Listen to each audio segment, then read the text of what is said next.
میں نے محبوب کو زمین سے لامکان کی بلندیوں تک بلا کے سیر بھی کروائی، حضور مسجد حرام بھی گئے، مسجد اقصی بھی گئے، ساتوں آسمان بھی دیکھے، جنت دوزخ کا مشاہدہ بھی کیا، مجھ سے ہم کلام بھی ہوئے اور میرا دیدار بھی کیا۔ اتنے سارے سفر کو اللہ رب العالمین کیا فرما رکھا ہے کہ یہ ساری سیر ہے مصطفیٰ کی، اس کو سفر مت سمجھنا۔ اور یہ سیر کئی عرصے تک نہیں تھی، رب فرماتا ہے لیلن، میں نے رات کے مختصر حصے میں یہ سارا کچھ کیا۔ اللہ تبارک و تعالیٰ کا حمد و ثنا اور درود حضور سرور کائنات مغفر موجودات احمد مجتبی حضرت محمد مصطفیٰ صلی اللہ تعالیٰ علیہ وسلم کے دربار گوہر بار میں پیش کرنے کے بعد نہایت واجب القدر قابل عزت احترام بزرگوں، دوستوں، نوجوان ساتھیوں، میں نے آپ احباب کے سامنے اللہ جل وعلا کے پاک کلام میں سے ایک آیت کریمہ تلاوت کرنے کا شرف حاصل کیا۔ دعا ہے کہ خالق کائنات مجھے حق سچ بیان کرنے کی توفیق عطا فرمائے اور ہم سب کو سن سنا کے اس پر عمل کرنے کی توفیق عطا فرمائے۔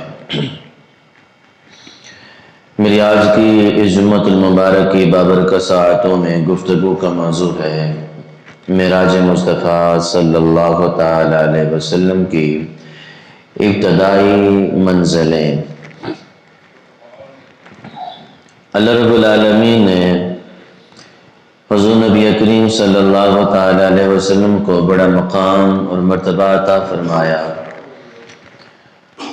زمین کے اوپر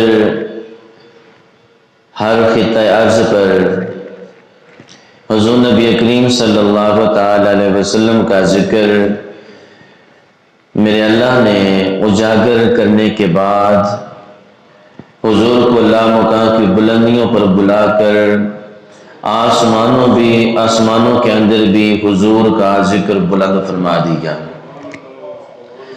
اور فرمایا وَرَفَعْنَا لَكَ ذِكْرَكَ، اے محبوب ہم نے آپ کی خاطر آپ کے ذکر کو بلند فرمایا۔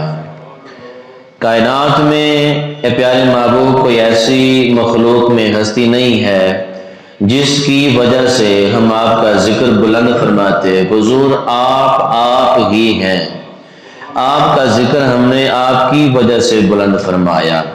آپ اپنی مثال آپ ہیں، آپ کی مثال پوری مخلوق کے اندر کوئی بھی نہیں۔ رب العالمین نے حضور نبی کریم صلی اللہ تعالی علیہ وسلم کے معراج کا ذکر کرتے ہوئے اپنی پاکی کو بیان فرمایا۔ یہ قرآن پاک کا اصول ہے اور اللہ رب العالمین نے جب بھی کلام کسی حساس معاملے پر فرمایا تو رب العالمین نے سب سے پہلے اپنی پاکی کو بیان کیا۔ چاہے اللہ رب العالمین کی یکتائی کو دیکھا جائے، اللہ رب العالمین نے اپنا ایک ہونا بیان کیا تو رب العالمین نے فرمایا کہ سبحان۔ رب العالمین نے فرمایا کہ میرے ساتھ کوئی شریک نہیں ہے تو رب العالمین نے فرمایا سبحان ہوں میں۔ رب العالمین کے ساتھ جب کافروں، مشرکوں، یہودیوں نے رب کے ساتھ کسی اور کو شریک کرنا چاہا تو رب العالمین نے فرمایا میں ان کاموں سے پاک ہوں۔ جب حضور کے معراج کی باری آئی نا تو رب العالمین کو پتہ تھا نا جب میری ذات پر بھی لوگوں نے مجھے معافی نہیں دی، میرے اوپر بھی اعتراض کیے تو محبوب گئے، محبوب کو لامکان کی بلندیوں پر بلا رہا ہوں تو لوگوں نے اعتراض کرنا گئے کہ ہم مسجد حرام سے، مکے سے ہم مسجد اقصی جاتے ہیں، بیت المقدس جاتے ہیں تو ہمیں 1 مہینہ لگ جاتا ہے، اور محبوب فرمائے کہ میں گیا اور واپس بھی آ گیا، وہ بھی رات کے مختصر حصے میں۔ رب نے فرمایا گل نہیں بڑھنی۔ رب العالمین نے محبوب کے معراج شروع کرنے سے پہلے، معراج کا ذکر کرنے سے پہلے اللہ رب العالمین نے فرمایا سبحان الذی اسری بعبدہ، پاک ہے وہ ذات جو اپنے بندہ خاص کو سیر کروایا رات کے مختصر حصے میں، رات کے مختصر حصے میں۔ اب رب العالمین نے حضور کے اس مقدس سیر کا ذکر کرنے سے پہلے اپنی ذات کا ذکر فرمایا کہ وہ پاک ذات ہے، وہ پاک ذات ہے جس نے محبوب کو سیر کروائی۔ وہ پاک ذات ہے جو محبوب کو لامکان کی بلندیوں پر لے کر گئی، وہ پاک ذات ہے جس نے محبوب کو بلا کر جاگتی ہوئی آنکھوں سے اپنا دیدار عطا فرمایا، وہ پاک ذات ہے جس نے محبوب کو لامکان کی بلندیوں پہ بلایا اور پھر ہم کلام بھی ہوئے، وہ پاک ذات ہے جو محبوب کو لے کر بھی گئی اور محبوب کو لے کر بھی آئی۔ اب کوئی اعتراض کرے کہ محبوب گئے کیسے؟ تو رب العالمین نے فرمایا میرے محبوب نے تو نہیں نا فرمایا کہ میں گیا ہوں، میرے محبوب نے تو نہیں نا فرمایا کہ میں گیا ہوں۔ رب فرماتا ہے کہ پاک ہے وہ ذات جو لے کر گئی پھر واپس بھی لے کر آئی۔ میں دعویٰ کر رہا ہوں، مجھ سے بات کرو، میں دعویٰ کر رہا ہوں کہ محبوب کو لے کر بھی گیا ہوں، محبوب کو لے کر بھی آیا ہوں۔ پاک ہے وہ ذات جس نے سیر کروائی اپنے بندہ خاص کو۔ اب یہ جو اسرا، رات کو جو سفر ہوتا ہے نا، رات کو کہیں جانا ہوتا ہے، اس کو سیر بھی کہا جاتا ہے اور سفر بھی کہا جاتا ہے۔ جو اللہ رب العالمین نے محبوب کریم صلی اللہ علیہ وسلم کو معراج کی رات لامکان کی بلندیوں پہ بلائی، یہ سفر نہیں تھا، یہ سیر تھی۔ یہ سفر نہیں تھا، یہ سیر تھی، کیونکہ سیر اور سفر میں فرق ہوتا ہے، سیر اور سفر میں فرق ہوتا ہے۔ جو سفر ہوتا ہے نا وہ تھوڑا ہو، زیادہ ہو، مشکلات ہو، آسانی ہو، جو کچھ بھی ہو، گرمی ہو، سردی ہو، سفر کرنا ہی پڑتا ہے۔ سفر کے اندر مشکلات ہوتی ہیں، سفر کو عذاب کا ٹکڑا بھی فرمایا گیا، لیکن جو سیر ہوتی ہے وہ اس میں راحت ہوتی ہے، سکون ہوتا ہے، اس کے اندر بندہ اللہ رب العالمین کے جو رنگ ہوتے ہیں، رب العالمین کے مخلوق کے رنگ ہوتے ہیں، رب العالمین جو چیزیں تخلیق کی ہوتی ہیں، بندہ ان کو دیکھتا جاتا ہے اور اپنے دل کو خوش کرتا رہتا ہے، اپنی آنکھوں کو لذت پہنچاتا ہے رب ان چیزوں کو دیکھ کر۔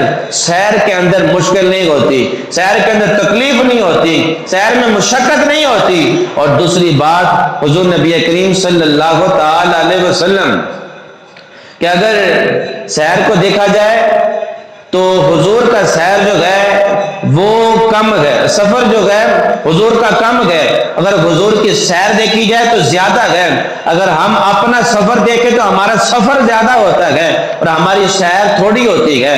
میں مثال دیتا ہوں، ہم فیصلہ آباد سے لاہور جاتے ہیں، پوچھیں بھی کیا کرنے جا رہے ہو؟ بھی سفر پہ جا رہا ہوں، کام جا رہا ہوں۔ میں ادھر سے نماز پڑھوں اور باہر نکلوں اور باغ تک جاؤں، کھجوروں والے باغ تک، کوئی پوچھے بھی کہاں جا رہے ہیں کہ میں کہتا ہوں سیر کرنے جا رہا ہوں۔ سیر ہمارا چھوٹا سا ہوتا ہے، سیر ہماری تھوڑی ہوتی ہے اور سفر جو ہوتا ہے وہ لمبا ہوتا ہے۔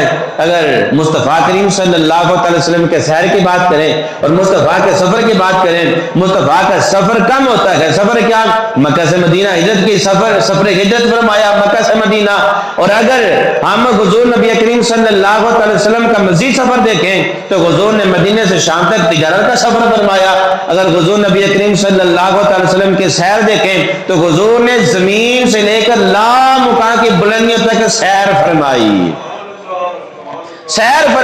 جو زیادہ فاصلے والا سفر تھا اس کو اللہ رب العالمین نے سیر فرما دیا، فرمایا کہ یہ محبوب کا سیر ہے۔ حضور زمین سے چلے، لامکان کی بلندیوں پہ آئیں، میری بارگاہ میں پہنچے اور میرا دیدار بھی کریں، مجھ سے ہم کلام بھی ہوں۔ رب فرماتا یہ محبوب کا سیر ہے، اور محبوب مکے سے مدینے ہجرت کر کے، رب فرماتا یہ سفر ہے۔ حضور مدینے سے شام تجارت کے لیے جائے، رب فرماتا یہ سفر ہے۔ حضور کا سفر تھوڑا سا ہے اور سیر زیادہ ہے۔ اور اگر دیکھا جائے حضور کے سیر کو بھی اور حضور کے سفر کو بھی کس فاصلے کو جلدی حضور نے طے فرمایا۔ اگر سفر کو دیکھیں تو حضور نے جو سفر فرمایا مکے سے مدینے کا ٹائم لگا، وقت لگا۔ حضور کے سفر کو دیکھیں، حضور نے مدینے سے شام تک ہجرت فرمائی تجارت کے لیے، تو اس میں بھی سفر لگا۔